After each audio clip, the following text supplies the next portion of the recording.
Muy buenos días, pues, nuevamente. Aquí aprendimos bastante con todo este proceso, ya no nos cuesta tanto trabajo, eso es lo bonito de todo este proceso. Bueno, sin más, tenemos estos minuticos, rápidamente le voy a compartir de lo que es el sistema endocannabinoide. Y bueno, los seres humanos, tú, ser humano, tienes que saber de la existencia de un sistema endocannabinoide. Todos los vertebrados tenemos un sistema endocannabinoide y muchos invertebrados también lo tienen. Entonces es importantísimo que tú sepas que tienes un sistema endocannabinoide porque no te lo habían enseñado. Tú no tienes la culpa de no saberlo. Si no lo saben muchísimos profesionales de la salud, pues tampoco tú lo sabías, pero no te asustes por el nombre. Que tenga ese nombre específicamente relacionado con la planta del cannabis no lo hace malo. Y precisamente es un sistema que ha estado sujeto a la controversia entre el bien y el mal, entre la estigmatización y la bondad, entre la comercialización y lo natural. Ha sido debatido por estados y por intelectuales, ha sido controvertido en todo sentido, ha sido difícil y sin embargo es un sistema que hace parte de nosotros mismos, tal como tú tienes un sistema gastrointestinal, así tienes un sistema endocannabinoide, así como tienes un sistema neurológico, tienes un sistema endocannabinoide, un sistema endocrino que también posees, si te lo sabes y conoces de él hace tanto, pues también hace parte de ti el sistema endocannabinoide. Entonces es importantísimo que sepas, porque este sistema está cambiando mucho de los paradigmas de la salud, de la enfermedad, de la fisiopatología, el entendimiento de muchas enfermedades parte de conocer ese sistema endocannabinoide. Desafortunadamente por muchos profesionales desconocidos hasta ahora, pero bueno, no es su culpa, porque apenas hace unas 6 décadas que se ha venido a estudiar el sistema endocannabinoide ya desde lo científico. Y eso, pues, hace parte del querer progresar, del querer avanzar nosotros dentro del conocimiento de la salud, debido a que muchos de los beneficios ya los estamos recibiendo de este sistema endocannabinoide. Mire, y es que está tan ligado a nosotros el sistema endocannabinoide que ya desde hace 5.000 años, desde los albores de la civilización, ya se conoce la existencia y la utilización por los seres humanos de ese sistema endocannabinoide.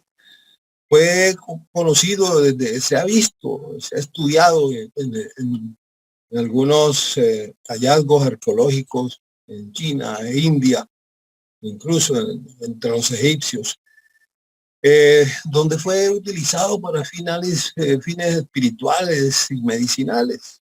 También lo utilizaban ya como para la fabricación rústica de algunos elementos de trabajo.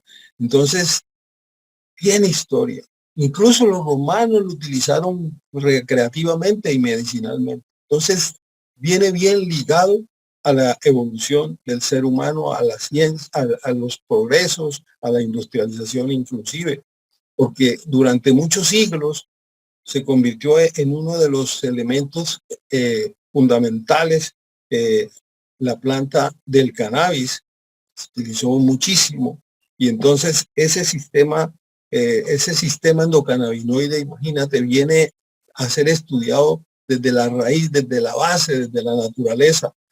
Y se le debe ese nombre porque precisamente empezó a estudiarse el sistema endocannabinoide desde la planta. O sea, aquí empezamos de atrás para adelante, de lo natural para llegar a la parte científica, al conocimiento de que el ser humano tiene un sistema endocannabinoide y de ahí deriva su nombre, porque primero conocimos las plantas, se utilizaron sus derivados, pero no sabíamos sabíamos todos los efectos, o el ser humano conocía los efectos que se producían, pero no conocía mayormente nada con relación a que tenía un sistema en su organismo bien elaborado, que es lo que hoy en día genera ese conocimiento y que le ha dado ese nombre de sistema endocannabinoide. Entonces, tenemos que partir para saber del sistema endocannabinoide, de esa evolución de la planta del cannabis y de la planta del cáñamo. Entonces, no te asustes, porque esto viene muy ligado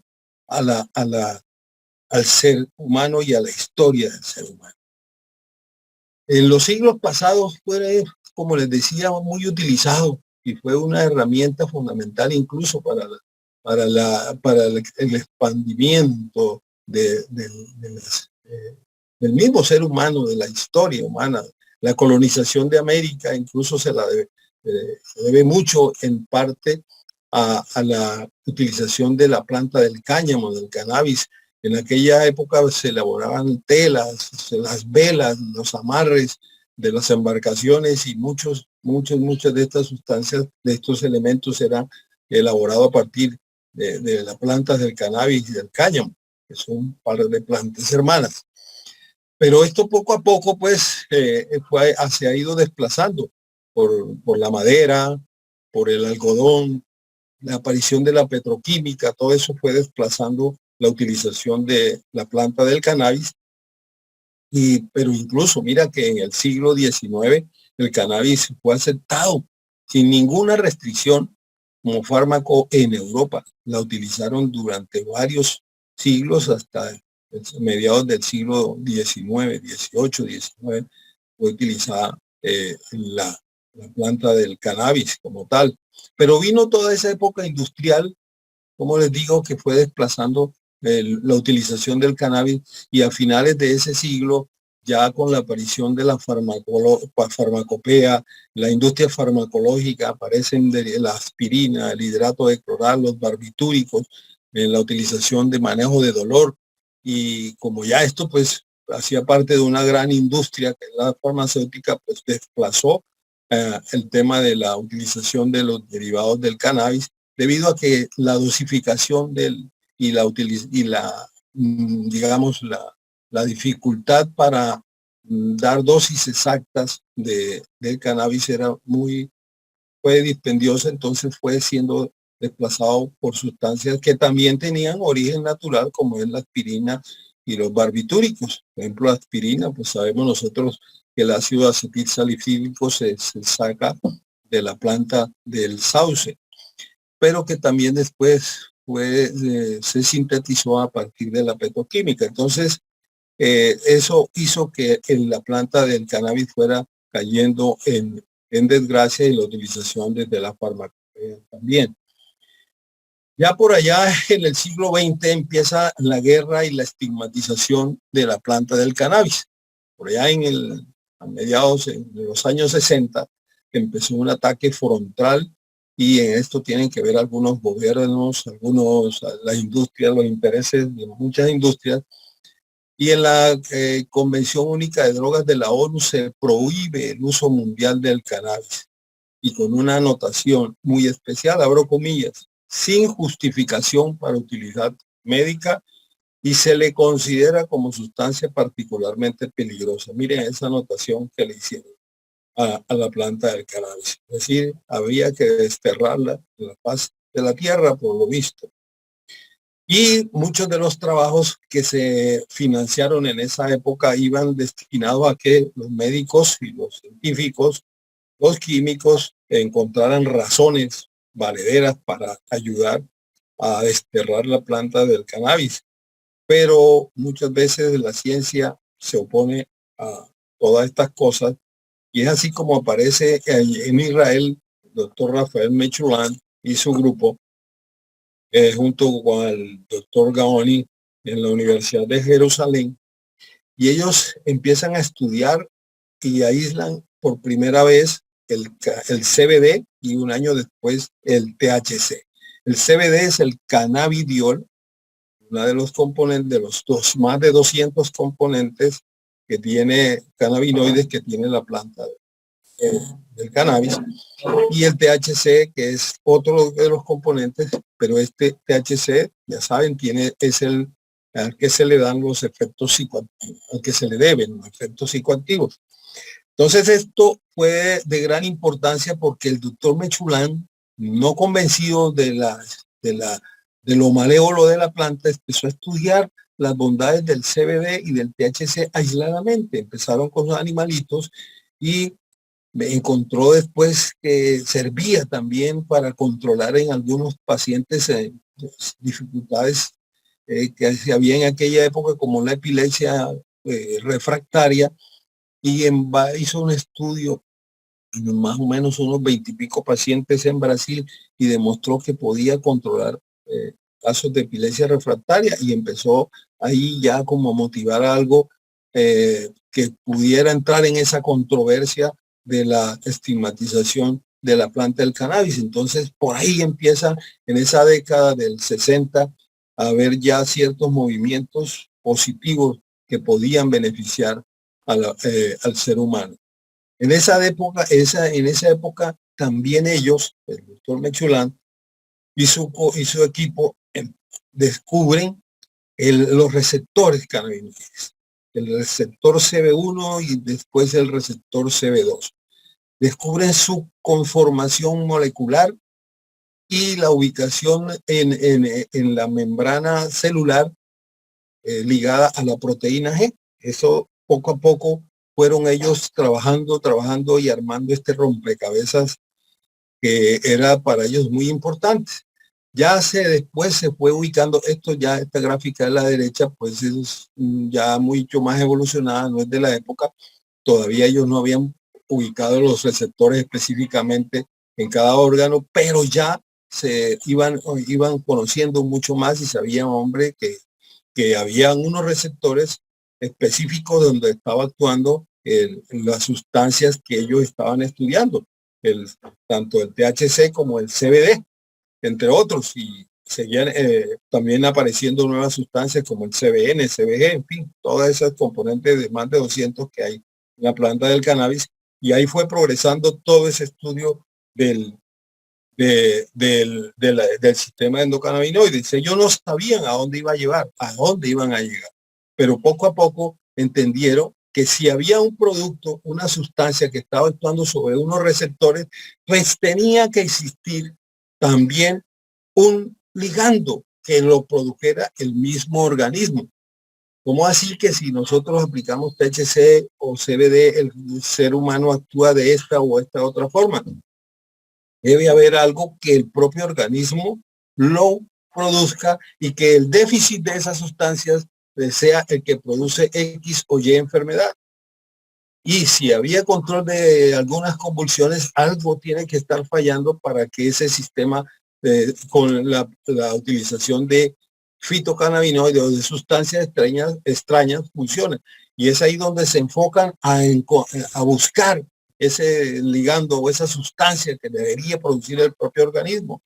Encuentran el químico checo Lumir Odrey y un farmacéutico de Estados Unidos, Devan, allá en el mismo laboratorio del doctor Mechulán en Jerusalén, descubren por primera vez la anandamida, un ligando del sistema endocannabinoide, y le dan ese nombre. Ananda es una palabra extraída del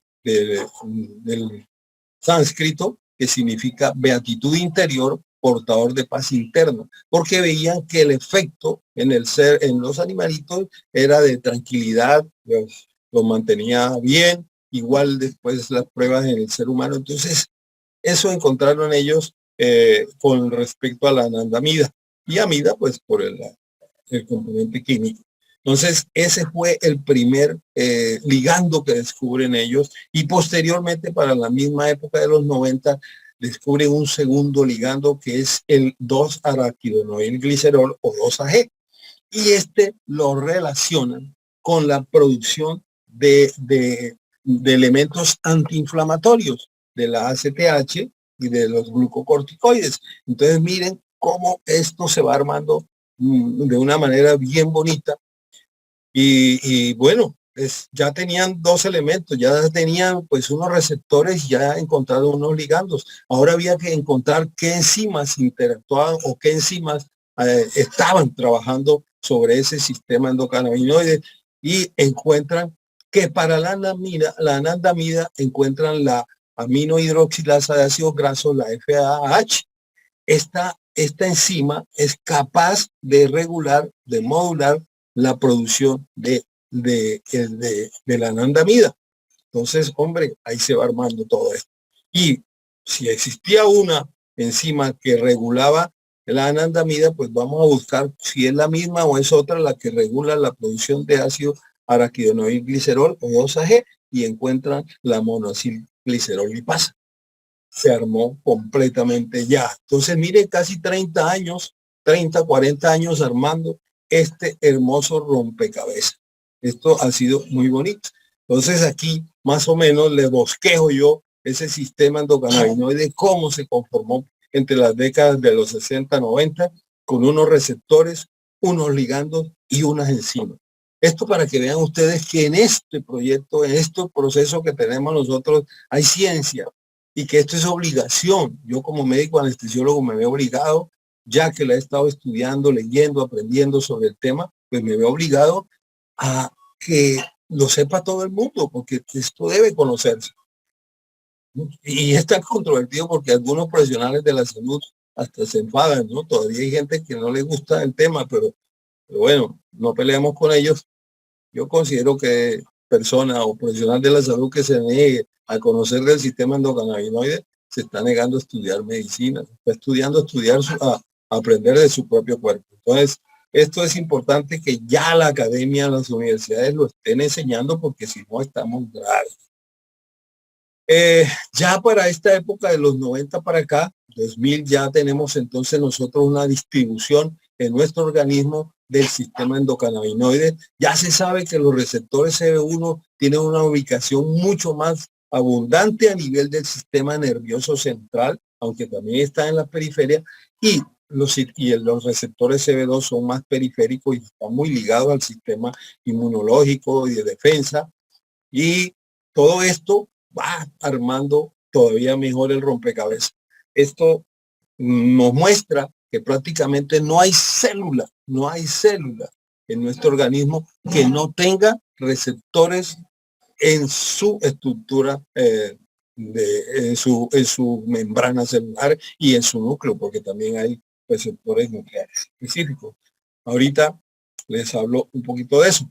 Entonces, miren lo bonito de todo este proceso del sistema endocannabinoide. Ya para esta época nueva, estos años modernos, ya para el 2010, 2000, esto ha seguido expandiéndose el conocimiento, los trabajos científicos que antes se conseguían era muy poco, hoy en día salen más de 300 trabajos publicados mensualmente, entonces tenemos ya abordamos, ya tenemos la posibilidad de acceder a muchísimos trabajos y lecturas. Muchos de ellos son gratuitos, otros son pagos, pero hay muchísima información. Ya se ha encontrado entonces que el sistema endocannabinoide no solo está actuando sobre los receptores CB1, CB2, sino que también hay una cantidad de receptores como receptores de adenosina, receptores PIPAR, receptores de PRC 55 y una gran cantidad de receptores que no le voy a, receptores de canales iónicos, que no vale la pena que ustedes se lo aprendan, pero que sí como para tener muy pendiente de que ha crecido esto, se ha seguido estudiando este sistema endocannabinoide, que a esos ligandos son fundamentales definitivamente y que esas enzimas también son de gran importancia. Y miren lo bonito, ya la industria farmacéutica y los estudios han logrado clonar estas enzimas, producirlas en laboratorio las enzimas y también bloquearlas de tal manera que puedan aumentar, al bloquear en un organismo los niveles de enzima, la producción de anandamida de la enzima, por ejemplo, de la FALL, ¿sí? de la lipasa, de la anandamida, al bloquearla se van a aumentar los niveles de anandamida en esa persona y a mejorar algunas deficiencias de ella, la manifestación de algunas deficiencias. Entonces, lo mismo con la monoacilglicerol lipasa, y el 2-AG. Entonces, esto se está trabajando tanto pues que va avanzando a unos ritmos tremendos. Y por el lado de los fitocannabinoides, la producción de sustancias de origen vegetal, pues también se ha avanzado tanto que ya se han aislado muchísimos componentes de la planta del CB, de la planta del cannabis y del cáñamo. Entonces ya tenemos hoy en día CBN, CBG, THC, el CBD, todo. Lo más estudiado, hay más de 200, lo más estudiados son el CBD y el THC. Entonces, esto es muy bonito lo que está sucediendo con el tema del sistema endocannabinoide. Pero bueno, ¿para qué sirve? ¿Para qué sirve ese sistema endocannabinoide? Y ya tengo unos poquitos minutos. Ese sistema endocannabinoide, lo fundamental, lo básico, la homeostasis. La homeostasis. La célula necesita estar en unas condiciones ideales para funcionar. Ideales de pH, de temperatura, de glucosa, niveles de glucosa, todo, electrolitos, todo necesita para funcionar bien. Si se sale de ahí, aparecen patologías. Entonces, ese sistema endocannabinoide está colaborando, es un sistema colaborativo, es un sistema que ayuda, es un sistema modulador. Por eso ahí les subrayo en amarillo eh, la palabra moduladora, porque además de que ayuda en los procesos de digestión y del sistema endocrino para utilizar muchas de las sustancias que actúan en nuestro organismo, modula el sistema cardiovascular, modula la respuesta inmune, ¿sí? Es neuroprotector y modula la respuesta neurológica. Entonces es un sistema que está trabajando prácticamente con todos los sistemas de nuestro organismo, buscando en última que la célula esté en las mejores condiciones, la homeostasis. Pero miren lo bueno de esto, ese sistema no es imperativo para que exista la vida en el ser humano. Se ha estudiado y se ha logrado producir animalitos que no tengan sistema endocannabinoide. Y esos animalitos pueden vivir. Pero ¿sabes qué le pasa a esos animalitos? Su estilo de vida y su mecanismos de adaptación a las situaciones de estrés o a situaciones que saquen a esa célula de la homeostasis es difícil. Son inestables. Son animalitos con muchísimas dificultades adaptativas. Entonces, ese sistema, si no es imperativo para la vida, sí es fundamental para la calidad de vida. Entonces, todo esto me llama la atención y pues nos enfoca en la importancia que tiene ese sistema endocannabinoide y me lleva a una conclusión importante. De todo esto que he analizado, de todo esto que he estudiado y leído, estas tres aspectos me cierran mucho con el estudio de este sistema, y es que siempre encuentra uno que este es un sistema silente, trabaja en silencio, es un sistema promiscuo y que actúa a demanda bioquímica, es bioquímico a demanda. Mire, estos tres aspectos encierran cosas que a mí me motivaron mucho a seguir leyendo y estudiando todo esto. Y es que silente, porque, como decía, no es fundamental para la vida, pero está ahí presente. Por eso no lo descubrían, porque es un sistema que actúa calladamente y actúa rápidamente y resuelve la situación y desaparece. Es decir, las enzimas, cuando se produce un estado de estrés en la célula, se libera anandamida o se libera 2-AG. Se normaliza esa situación celular y el sistema de enzima entra a borrar inmediatamente la presencia de anandamida o de 2-AG y la saca del torrente sanguíneo o de la célula donde está actuando. Entonces su vida media es muy corta, por eso difícil de encontrar. Entonces es un trabajo silencioso el que hace el sistema endocannabinoide. Silencioso. Promiscuo, ¿por qué? Porque está actuando en todos los sistemas. Hay muchísimos receptores a donde llega ese sistema endocannabinoide. Y bioquímico, porque está actuando, lógicamente, a través de la biología de cada célula y a demanda, porque lo que les decía, si se necesita, se produce, si no, no.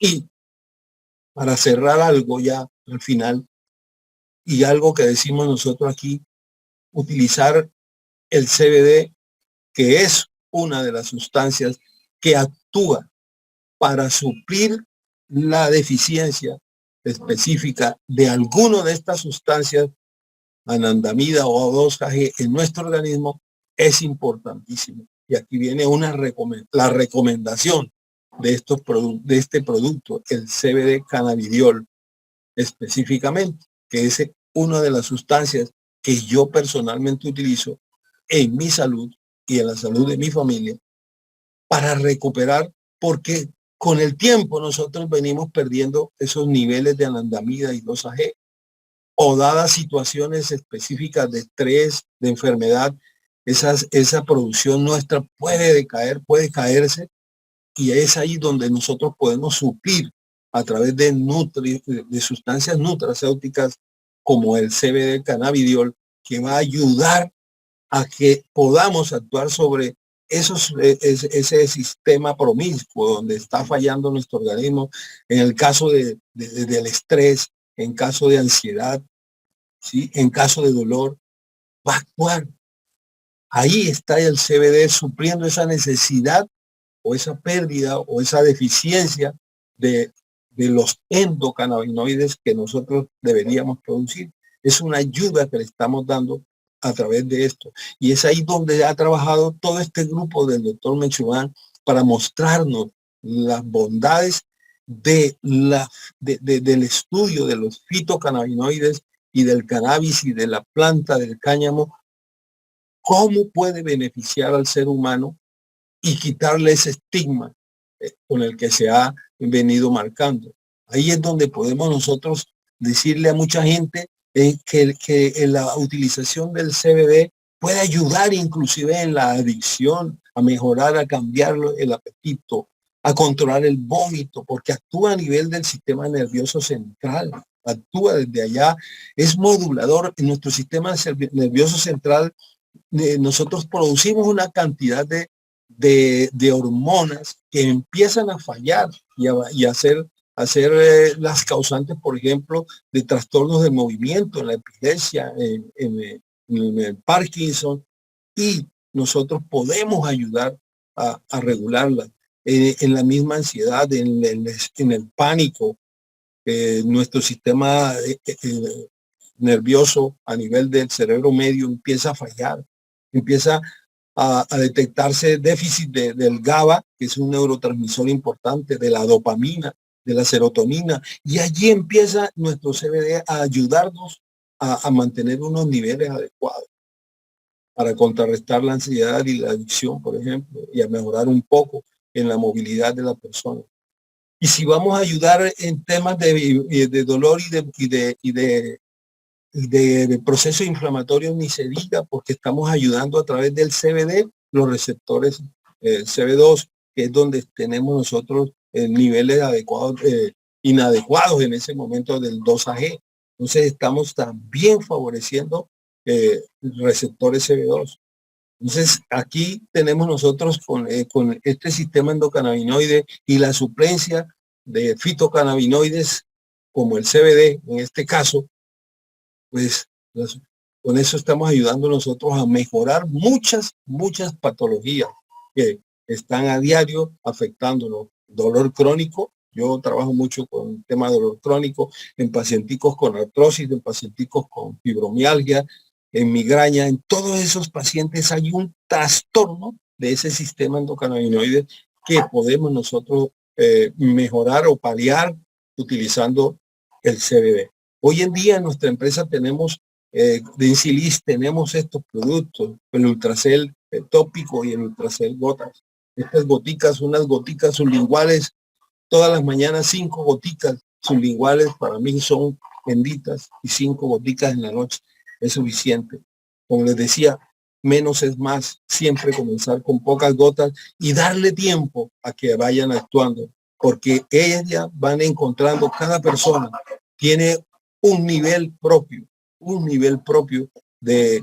para llegar a suplir ese déficit que tiene. Ese es muy personal y ese nivel debe encontrarse poco a poco, lentamente, sin afanes. Entonces, para mí es importantísimo recomendarles esto. Quería pues hablarles de este sistema y hacerles un resumen con el que pudieran pues valerse y ayudar a otras personas, porque de verdad que sentí este compromiso de poder aclarar algunas cosas con relación al sistema endocannabinoide. Bueno, es el momento de volar. Apenas comienza este proceso, como les decía, está el sol naciendo apenas para el sistema, renaciendo para el sistema endocannabinoides. Eh, Conocerlo ahora es la oportunidad y embarcarse, no se queden de ese avión que apenas está despegando esta gran oportunidad de entrar a ser parte de algo que muchísima gente desconoce y que podemos ayudar a muchísimas otras personas en el tema de salud, en el tema de crecimiento personal. Nosotros ya llevamos unos años trabajando este proceso y los beneficios en salud han sido enormes y el emprendimiento también. Entonces es una gran oportunidad, créanme, tiene un fundamento científico, no es aquí ir a decirles que existen posibilidades y que vas a sentirte que no estás respaldado desde las bases de verdaderos estudios, porque cada día vas a encontrar mucho más. Una de las cosas bonitas que hay en esto es que tú puedes utilizar esto o debes utilizarlo como un suplemento nutricional, no como un medicamento.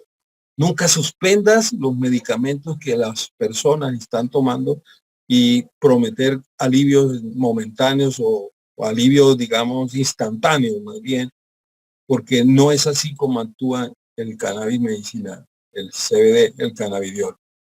Los niveles, como les decía, se van logrando poco a poco. Entonces, bienvenidos a este proyecto y los invito a escuchar ahora las personas que vienen a continuación, que les van a hablar ya un poco más en temas económicos y de cómo hacer parte de este hermoso proyecto que apenas despega. Marce, muchísimas gracias y muy amables por permitirme participar.